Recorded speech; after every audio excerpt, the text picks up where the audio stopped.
ఈ సభ 2.5 సంవత్సరాల పోలీస్ అభ్యర్థులను వంచినందుకు ఈ రోజు ఏ గడ్డ అయితే పోలీస్ అభ్యర్థులకు గడ్డ అయిందో ప్రధాన గడ్డ దిల్సుఖ్నగర్ గడ్డ మీద తెలంగాణ ప్రజాప్రభుత్వం కాదు, ఇది పోలీస్ అభ్యర్థులకు యమపాశం ప్రభుత్వం అనే ఉద్దేశంతో తెలంగాణ వంచన సభని పెట్టడం జరిగింది. 2.5 సంవత్సరాల నుంచి ఇబ్బంది పెడుతూ మానసిక క్షోభకు గురి చేస్తున్నారు అన్న పోలీస్ అభ్యర్థులని. 20,000 పోస్టులు ఖాళీగా ఉన్నాయన్నారు. ఏజ్ 36 సంవత్సరాలు ఇస్తామన్నారు. అన్ని మీ యొక్క జీవనం 46 తొలగిస్తా అని చెప్పారు. మీకు ఏ హామీ కావాలంటే అలలు కానీ హామీలు ఇచ్చి అధికారంలోకి వచ్చిన తర్వాత విస్మరించారు అన్న మమ్మల్ని. అన్న గ్రూప్స్ విద్యార్థుల్లాగా వాళ్ళలాగా మేము కూర్చొనంత ఓపిక ఉండదన్న. మాకు ఒక ఏజ్ లిమిట్ ఉంటుంది. కానిస్టేబుల్ అభ్యర్థులు అంటే 30, 32, 34 సంవత్సరాల లోపు తమ యొక్క ప్రయత్నం చేసేయాలి. కానీ నువ్వు నోటిఫికేషన్లు ఇవ్వకుండా ఈ దిల్సుఖ్నగర్లో ఉండాలి.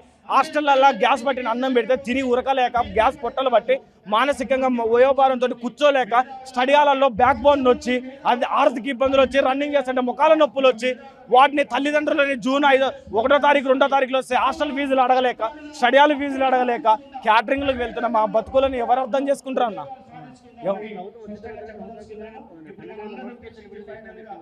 ఎప్పుడు అయిపోయింది అన్న? ఎన్నిసార్లు చెప్పారు? మే నెల అన్నారు, జూన్ అన్నారు, జూలై అన్నారు, ఆగస్ట్ అన్నారు, సెప్టెంబర్ అన్నారు, అక్టోబర్ అన్నారు, ఇంతమంది అన్నారు. ఎప్పుడంటారు అన్న? మీ మాటలకు విలువ లేదా? మీ పదవుల కోసం అయితే వెంటనే జరగాలి, లేకపోతే అలుగుతారు, పోయి బతిమాలుతారు. కానీ మా పదవులను అడిగేది ఉందన్న. మా పోరి డీజీపీ ఆఫీస్లో ఉంది. ఇంకొకటి మా సీఎం దగ్గర హోంశాఖ ఉంది. మీ ఓరిని పోయి కలవాలి. మేము ఇచ్చిన వినతి పత్రాలు చిత్తు కాగితాల్లాగా మా ముందు బుట్టలో కనపడుతుంటే కన్నీళ్ళు వస్తున్నాయన్న. ఆ చిత్తు కాగితాన్ని కూడా తయారు చేయడానికి 20 రూపాయలు పెట్టి జిరాక్స్ ఇవ్వాలి, 50 రూపాయలు పెట్టి ప్రింటింగ్ కొట్టించాలన్న. మాకు 2 రోజులు ఛాయ్ బిస్కెట్ తాగడానికి వస్తుందన్న. మేము ఎవరి దగ్గర చేయవచ్చమన్నా? ఎవరు ఇలాంటి వాళ్ళు సపోర్ట్ చేసుకుంటే నువ్వు ఆ పార్టీ, నువ్వు ఈ పార్టీ అంటే నిరుద్యోగుడు ఏ పార్టీ అన్నా? నిరుద్యోగుడు ఏ పార్టీ కాదు. నిరుద్యోగులు రాజకీయాలకు బలవుతున్న నిరుద్యోగులం అన్నా. మేము ఈ శవ రాజకీయాల మీద మమ్మల్ని చంపుకొని అధికారాలకు వస్తున్నారే తప్ప ఈ నిరుద్యోగుల మీద శాశ్వత ప్రేమ చూపెట్టే ఏ నాయకుడు లేడన్న. ఎవరిని అనలేదు పరిస్థితి. ఎలా కలుస్తామన్నా? ఎలా కలుస్తాం? నువ్వే చెప్పు. కలవగలుగుతాం? అలాంటి సామాన్యులు రాణిస్తారా? డీజీపీ ఆఫీసులో పోయి కలవనిస్తారా? ఎట్లా కలవాలన్నా? ఏ ఉద్దేశంతో కలవాలి చెప్పండి? ఎవరు రానియడు కదా.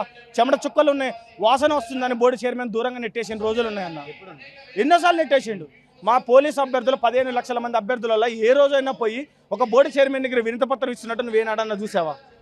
మమ్మల్ని ఎందుకు రానియడన్నా? ఎందుకంటే వాడు ఆంధ్రోడు, మేము తెలంగాణలో. వాడు ఒకరోజు ఒక మాట అన్నాడన్న, లైవ్లోనే అన్నాడు, తెలంగాణ గ్రామీణ ప్రాంతాల్లోకి ఇంగ్లీష్ రాదు, ఆంధ్రోళ్ళకి ఇంగ్లీష్ వస్తుంది అని చెప్పిండన్న. అందుకే జీవనం 46 తీసుకొచ్చా అని చెప్పారు. మాకు ఎఫ్ఐఆర్లు రాయడం కూడా రాదన్నాడు అన్న. వాడు దొరికిన రోజు మాత్రం నేను ఖచ్చితంగా వాడిని కొట్టైనా మా 15 లక్షల అభ్యర్థుల మంది జైలుకైనా పోవడానికి సిద్ధమన్నా నేను. ఎందుకంటే నన్ను అరిగోసలు పెట్టిండు వాడిని, ముచ్చమటలు తాగిచ్చిన వాడిని సుప్రీంకోర్టు మెట్లు కూడా ఎక్కించిన. వాడు చచ్చిన రోజు ఖచ్చితంగా